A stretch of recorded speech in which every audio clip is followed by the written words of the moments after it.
¿Qué tal? ¿Cómo les va? Bienvenidos. Comenzamos otro programa a través de COFA, la Confederación Farmacéutica Argentina. Algunos de los temas que vamos a tratar hoy: digestivos, antiespasmódicos, ¿cuál es la diferencia? También vamos a hablar, por supuesto, de sinusitis y también otro de los temas, antialérgicos. Así que comenzamos de esta manera.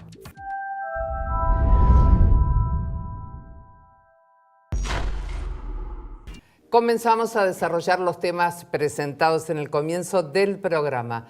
Vamos a hablar con la farmacéutica Ana Clara Scinca. ¿Cómo te va? ¿Qué tal? ¿Cómo estás? Buenas Otra tardes. vez por aquí, qué alegría. Otra vez por acá. Bueno, vamos a hablar de antialérgicos. Así ¿Qué es. significa antialérgicos? Bueno, antialérgicos, o también llamados antihistamínicos, son un grupo de drogas, algunas de ellas de venta libre, otras de venta bajo receta, que tienen distintas estructuras químicas, algunas son de características corticoides, otras no. Y básicamente se llaman antihistamínicos, ¿por qué? Porque por suerte en nuestro organismo, nuestro sistema inmune, nos defiende normalmente de agresiones o de agentes que le son externos a nuestro cuerpo, ¿verdad? Bueno, una de las sustancias que está involucrada en ese proceso de defensa se denomina histamina. Y es la responsable de muchísimos efectos a nivel orgánico que ocurren en distintos órganos cuando hay una agresión o un agente externo que nos está atacando, vamos a ponerlo entre comillas. Estoy pensando en los estornudos, en la tos, en, exacto, ¿no? También exacto. La nariz, todo. Esas esos pequeños agentes, digo yo, bueno, sí, muchas veces se pasan a nuestro cuerpo por vía inhalatoria, otras veces por contacto y otras veces por ingestión. Pero esas moléculas a las cuales el cuerpo no reconoce como propias, las llamamos alergenos.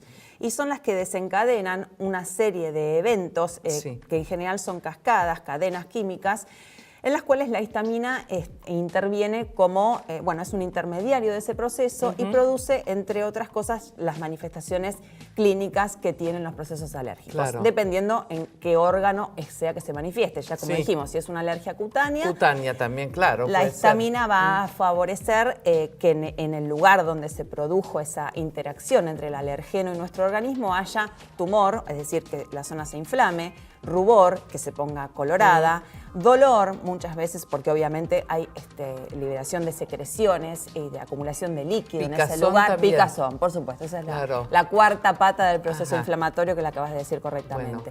Bueno, el antihistamínico, ¿qué hace?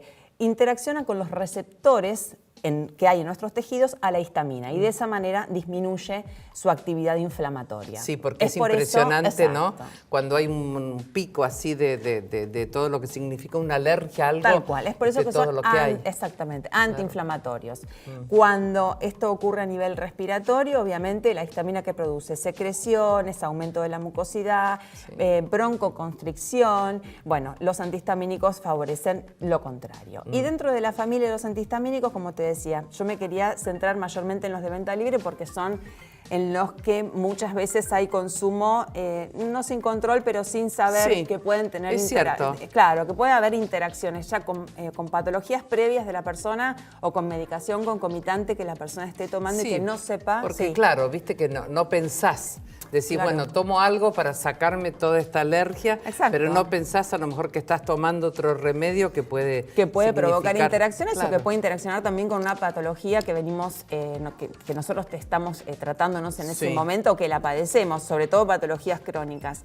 Los antialérgicos fueron evolucionando a lo largo del tiempo y los primeros o de primera generación, que hoy día creo que de venta libre casi ni hay, ahora ya tenemos los de segunda generación, ahora te voy a decir por qué. Los de primera generación, cuya molécula emblema, digamos, es la difenidramina, que es una de las drogas que se ha utilizado más ampliamente, dado su surgimiento. Se utilizan en dosis en general, esa droga en particular, en 50 miligramos 2 veces por día, pero tienen una contra muy grande, los antialérgicos de primera generación, que son inespecíficos. Es decir, bloquean los receptores a histamina, pero también bloquean los receptores a otras sustancias.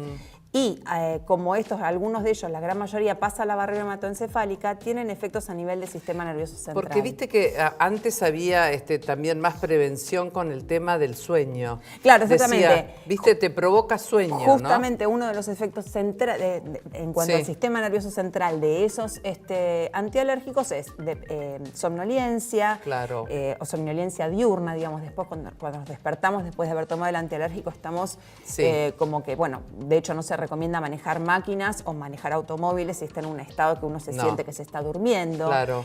Y en general ese es el mayor, además de producir visión borrosa, sequedad bucal, otros efectos que Hay son... también otras cosas, Ana Clara, que es que ahora se toma 1 por día. Justamente, segunda generación. Ahí esto llegamos también es segunda generación. Ahí vamos a los antialérgicos más modernos, que lo que han logrado es, las tecnologías han logrado que estos se administren en dosis más bajas, que sean de una sola toma diaria. Esto favorece mucho el cumplimiento al paciente.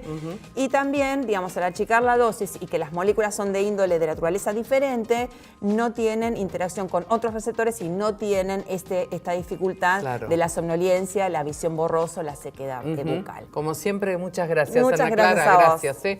Nos vamos ahora con la farmacéutica Laura Racañi, que nos va a hablar de las caídas por la ingesta de medicamentos.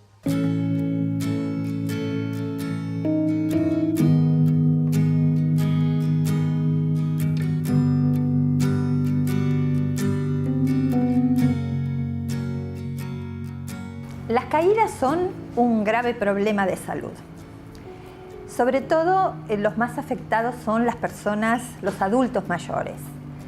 Y pueden ir desde la pequeña consecuencia de tener solamente el golpe hasta una fractura, una conmoción cerebral que puede llevar a veces hasta la muerte del paciente. Por lo tanto, no tenemos que minimizar lo que significan las caídas en el paciente.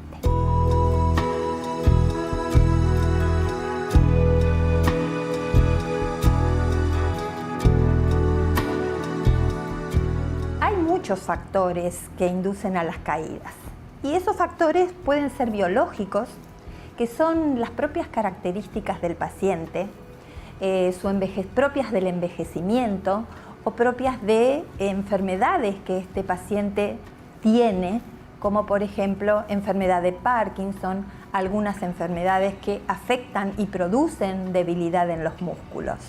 Hay también otros factores que son ambientales, es decir, del lugar donde se desarrolla el paciente. El hecho de que haya escaleras en la casa, de que haya alfombras en los pisos.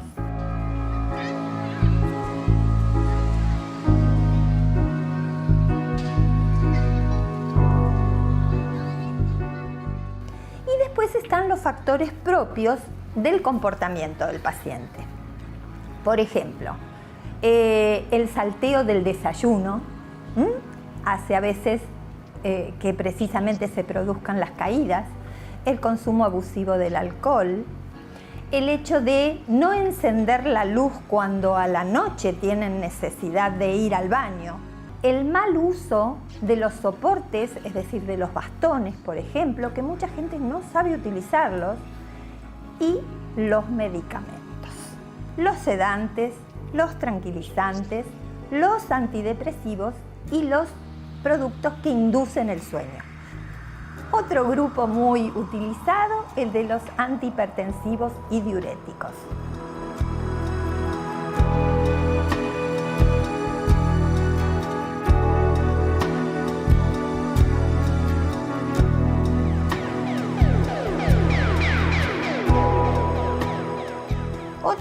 Otro grupo farmacológico que también incide son los que tienen acción anticolinérgica. Qué palabra difícil, anticolinérgica, sin embargo son muy frecuentemente tomados porque son aquellos, por ejemplo, los antiespasmódicos que nos calman el dolor de panza, algunos antialérgicos, algunos broncodilatadores, y todos tienen la misma acción. Producen confusión y producen visión borrosa. Y esto coadyuva precisamente a que se produzca la caída.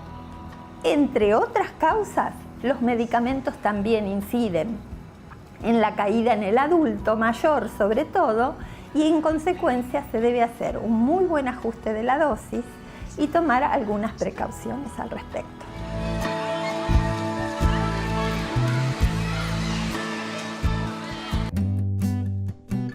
Si te duele, que sea de risa.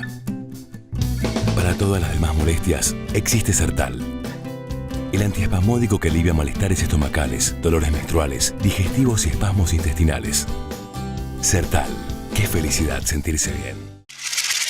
Bueno, todo lo que seguimos aprendiendo en el programa, porque con el farmacéutico Gustavo Dodera Martínez vamos a hablar de cuál es la diferencia entre digestivos y antiespasmódicos, porque pareciera que es todo más o menos lo mismo, ¿no? Sí, en general muchas veces se lo suele confundir, o sea, sí. Por eso es importante marcar qué es un digestivo y qué es un antiespasmódico.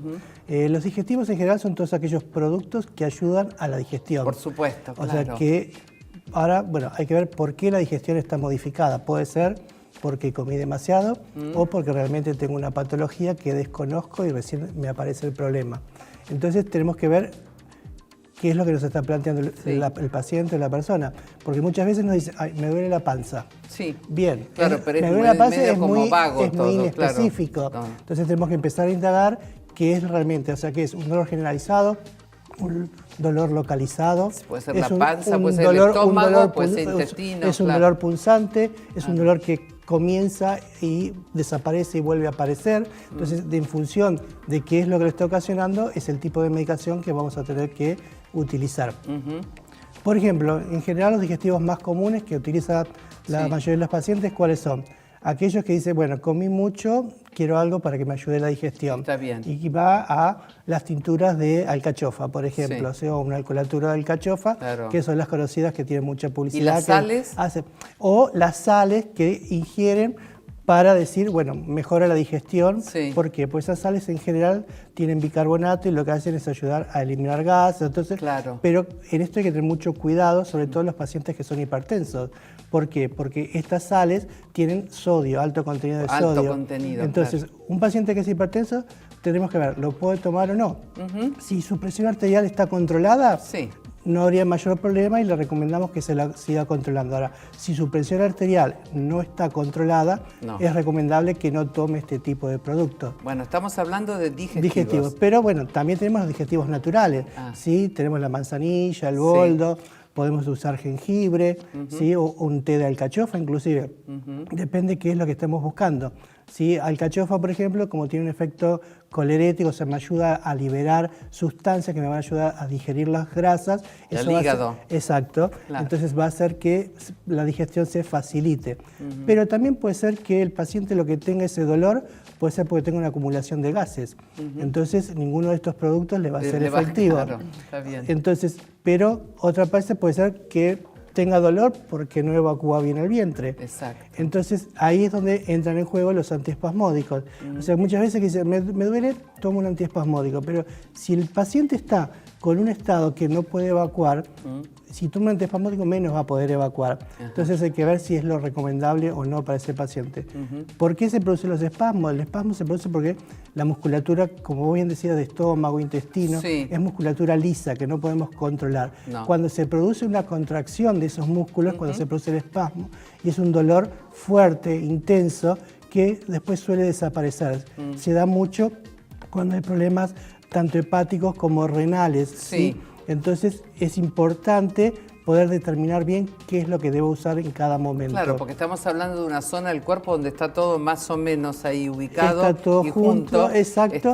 Lo bueno es saber qué es lo que está pasando. Podemos diferenciar. Y como recién decía Ana Clara con el tema de los antialérgicos, con los antiespasmódicos pasa lo mismo en el caso del glaucoma. Los pacientes que padecen glaucoma no lo pueden utilizar. Qué impresionante la cantidad de cosas relacionadas con el glaucoma que exactamente. hay, ¿no? O puede generar glaucoma. Entonces es importante aclararle al paciente, indagar que si tiene alguno de estos problemas, no.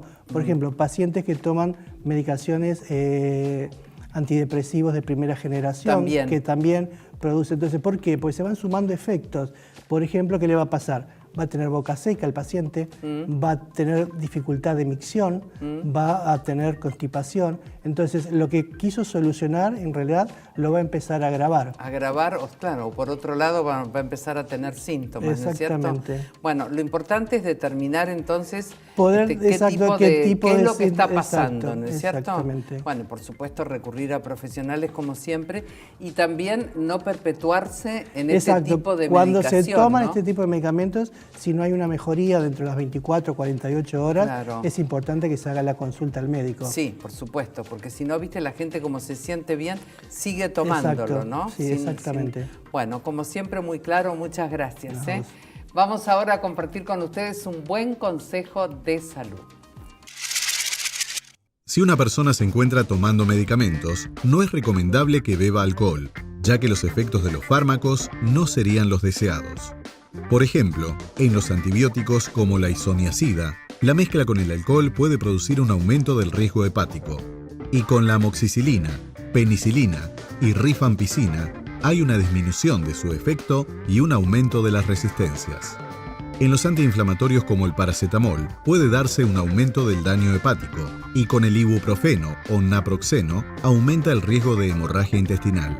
Si se mezclan medicamentos antidiabéticos como la metformina con alcohol, aumenta el riesgo de hipoglucemia y del ácido láctico en sangre. En los antihistamínicos, como la difenhidramina y la clorfenamina, el alcohol puede producir un aumento de los efectos de somnolencia, sedación y disminución de las habilidades motoras. Mezclar benzodiazepinas como el clonazepam o el diazepam con el alcohol puede provocar un aumento de los efectos sedantes e hipnóticos y una disminución de las habilidades motoras. Y mezclar anticoagulantes como el warfarina o el acenocumarol con alcohol puede aumentar el efecto del anticoagulante y producirse un mayor riesgo de hemorragias.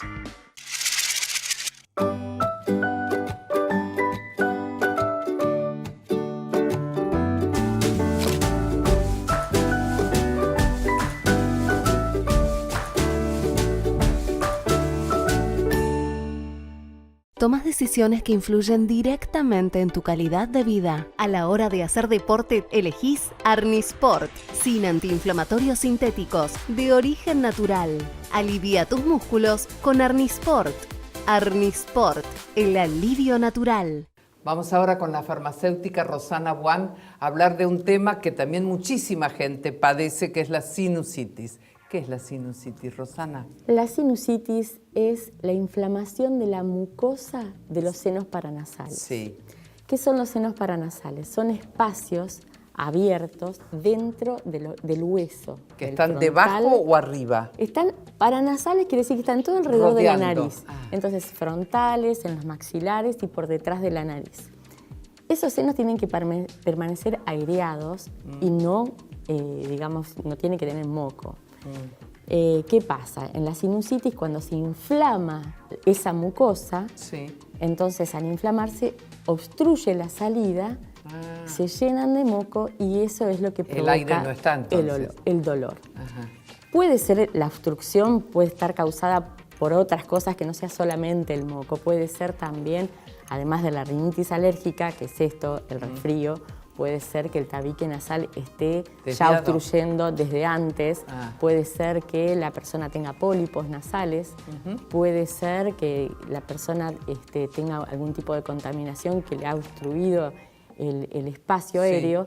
Entonces toda esa combinación hace que los senos no drenen o no salga lo que tiene que salir y se inflamen. De todas maneras, hay dos tipos de sinusitis. Sí. Una es la aguda y otra es la crónica. La crónica es, bueno, cuando un tabique está obstruyendo, eso va a ser siempre crónico lo tiene, y la solución va a ser otra. Y la aguda, bueno, generalmente es producto de alguno de estos factores de riesgo. Sí. Que, bueno, un resfrío es lo que va a provocar una sinusitis aguda. En realidad, a partir del 7º día del resfrío es que uno va a tener ya instalada la sinusitis, no previo. O sea, después de unos días de uno estar con resfrío, aparecen los síntomas de la sinusitis, que van a ser un poco diferentes y bastante desagradables. El mal aliento, la pérdida del olfato, la tos a la noche, también el dolor, sobre todo obviamente, cuando estás acostado, ¿no? Claro, porque eso va a tener lo que se llama el goteo retronasal, que es lo que hace que uno tosa para tratar de eliminarlo. Y bueno, el dolor en las mejillas, el dolor en la frente, el dolor de cabeza, uno dice dolor de la cabeza, ¿no? Característico de la sinusitis, que no es el dolor de cabeza normal, sino que es un dolor que viene en la parte anterior. Bueno, esto además puede estar acompañado por fiebre y porque puede ser que se contamine, o sea, que se infecte este moco porque está ahí ocluido en un espacio cerrado. Favorece que proliferen, pueden ser bacterias, hongos, bueno, o puede ser el mismo virus que provocó el principio del resfrío. Ante eso, lo que puede pasar es que tenga que tomar un antibiótico. Bueno, eso ya sería el tratamiento, pero bueno, si no, se va a desencadenar una sinusitis crónica y bueno, y ahí ya se atenúan. ¿Las nebulizaciones son buenas? Sí, claro, aflojar. Ni hablar, también. Sí, todo lo que humedezca, lo que humidifique, lo que haga que el moco, digamos, fluya, va a ser mucho más favorable que no hacer nada. Ayuda, obvio. Claro que sí. Como segunda instancia se puede también gotas descongestivas, o si no también puede ser esas infusiones que hacen con sales concentradas, bueno, también eso puede andar. También, sí, claro. Sí. Pero digamos entonces que la sinusitis comienza o como una rinitis alérgica o como un resfrío. Y después cuando aparecen los síntomas que se instalan como sinusitis, que son el dolor que ya es característico. Sí. Porque un simple resfrío no te va a doler la cara. Sí, la persona que pasó por una sinusitis sabe cómo es el dolor. Claro. No, si no, no es un resfrío normal. Normal, perfecto. No. Y la fiebre, Si la fiebre continúa, bueno, claro. Ya es otra cosa. Gracias, muchísimas gracias, Rosana. Nos vamos ahora con la farmacéutica Mónica Salto, que nos va a hablar de intoxicación por monóxido de carbono.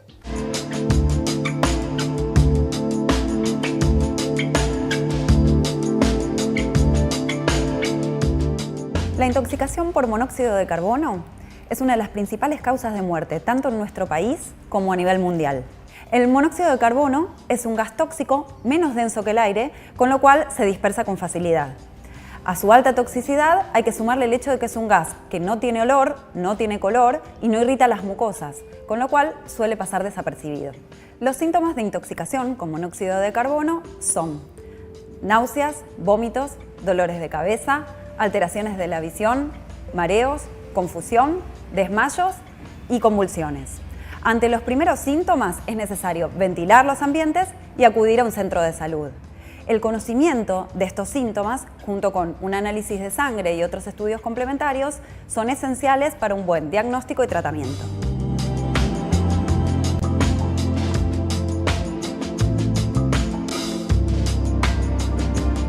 La mortalidad por intoxicación con monóxido de carbono suele estar asociada al uso de calefactores a gas en mal estado, defectuosos o mal instalados, al uso de calefactores en ambientes mal ventilados, a la exposición a humos de vehículos en ambientes cerrados y a la inhalación de humo durante un incendio. Lo bueno es que hay medidas sencillas que podemos aplicar en nuestras casas para evitar una intoxicación. Estas medidas son verificar todos los años con un gasista matriculado los artefactos a gas, como por ejemplo los calefones, termotanques y estufas, evitar el uso de salamandras, braseros y estufas a querosén, mantener todos los ambientes bien ventilados.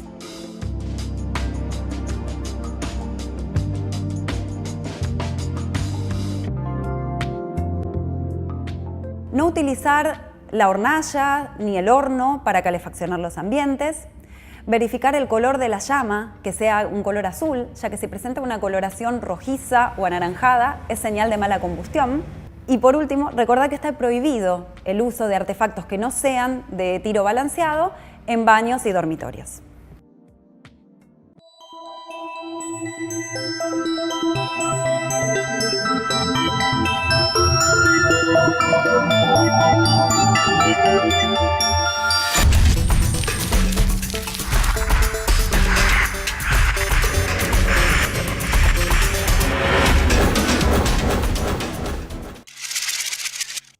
Antes de tomar la tensión arterial, se debe reposar en posición sentada durante al menos 5 minutos. Asimismo, se debe permanecer en una posición cómoda, apoyando la espalda sobre el respaldo de la silla. No hay que utilizar ropa que apriete el brazo. Hay que permanecer quieto, no hablar, ni cruzar las piernas durante la medición. El brazo se debe mantener inmóvil sobre una mesa y hay que colocar el manguito a la altura del corazón y a 1 o 2 centímetros del codo.